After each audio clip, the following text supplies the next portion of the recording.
Matthew, Jesus' Sermon on the Mount. Today's lectionary passage starts with verse 13. Jesus says, "You are the salt of the earth. But if salt has lost its taste, how can its saltiness be restored? It is no longer good for anything, but is thrown out and trampled underfoot. You are the light of the world. A city built on a hill cannot be hid. No one, after lighting a lamp, puts it under the bushel basket, but it gives light. In the same way, before others, so that they may see your good works and give glory to God in heaven. Do not think that I have come to abolish the law of the prophets. I have come not to abolish, but to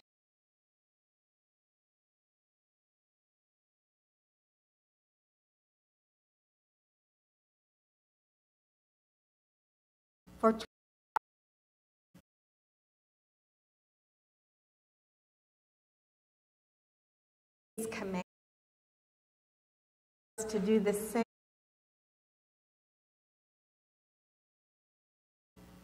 But who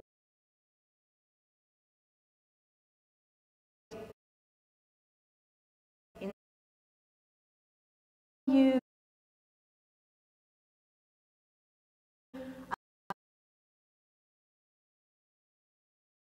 the kingdom of heaven. This is the word of the Lord. Thanks be to God.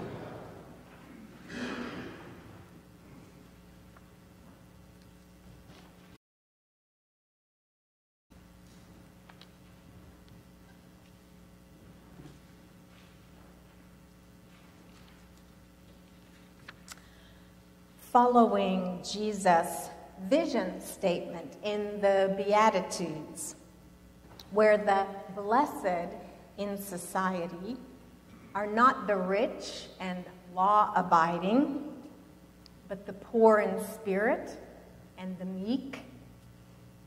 Now Jesus gives his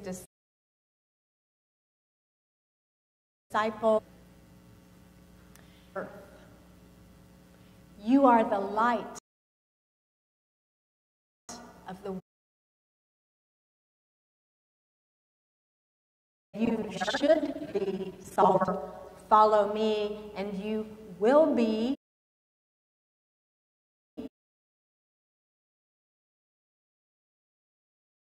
You are salt. I've been around thousands of years before.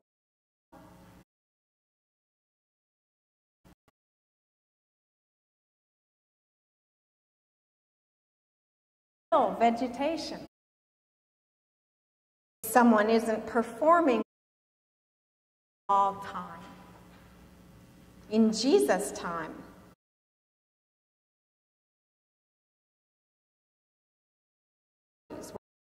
religious authority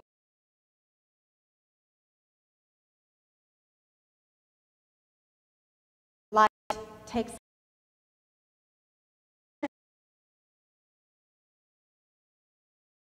love the especially at night when I need to see where I'm going or find my keys. A story is told about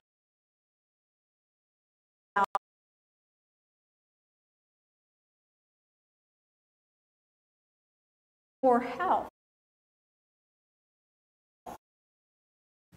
One night his nurse found him with his nose pressed against. Child, come away from there. You'll catch your death of cold. But young Robert wouldn't budge. He sat mesmerized as he watched an old lamplighter working his way through the black night, lighting each street lamp along the way. Pointing, Robert exclaimed, "See, look there. There's a man poking holes in the darkness." So we are to be salt and light. God intends for us to be salt of the earth. Jesus is saying to his disciples, you and you alone can preserve society and make it productive for God.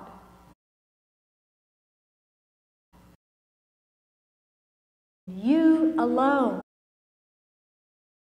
flavor and meaning to live with me. You are the key instrument I have for God among people in a lost society.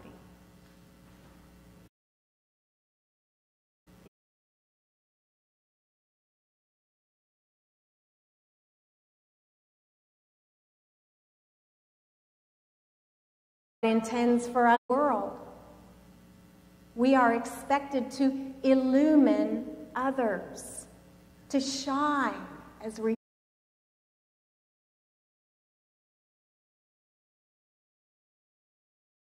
Angle says we do it. Jesus called us salt and light with the expectation that we would work to be that in a world that is dulled and dark. With us being salt and light, people should feel the possibility of a different world. A world of reconciliation, generosity, telling, and love for all, especially the poor and vulnerable. Jesus wanted us to exercise our faith, not by following the rules, but by honoring relationships. He rejected the righteousness of the scribes and Pharisees because they kept the law while turning away from the needs around them. Like Isaiah, Jesus warned that God would not delight in their going to temple and learning God's ways, while their lives outside the temple were inconsistent with God's demands.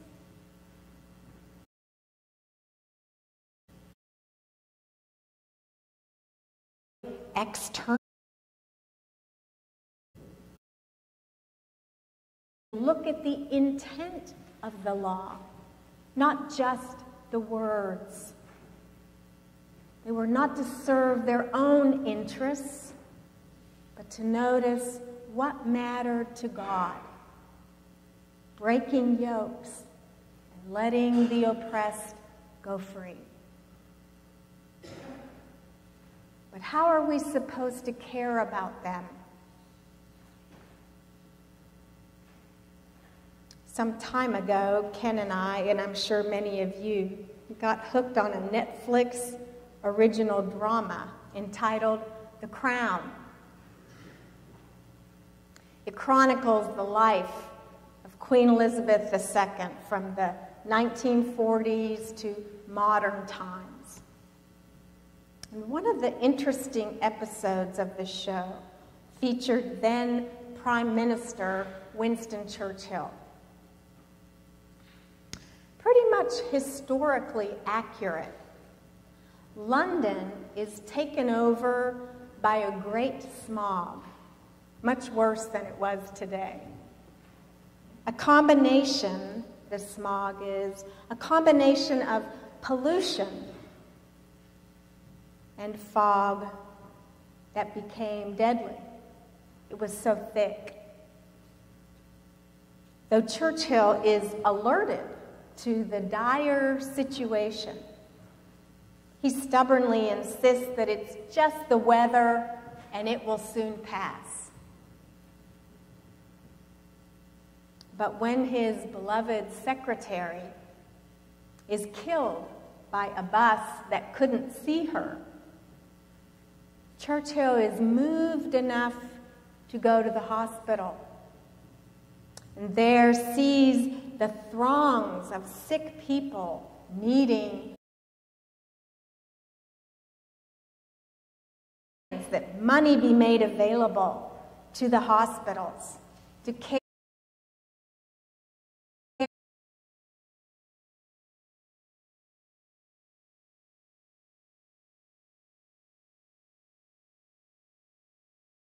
Woke him up to the perils we're facing. We learn what it is to care for others when we care for one. Authentic faith is exhibited by an expansion of self-interest to include the well-being of others. Being salt and light is hard work. It's easy to be salt and light with people who are like us, people we know and love. Choosing to be salt where others are indifferent or prejudiced. Choosing to shine when others are cruel and unjust takes courage. Jesus is a teacher of vulnerability. He invites us to come out of ourselves and give unbounded love. Our righteousness is to exceed that of the scribes and by refusing about external practices of faith that are cut off from the radical love of God and neighbor. No one has yet smothered a light by increasing the darkness. Rather, darkness gets darker because the light fails. Darkness gets darker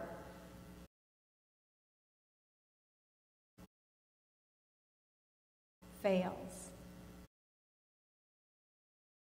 You are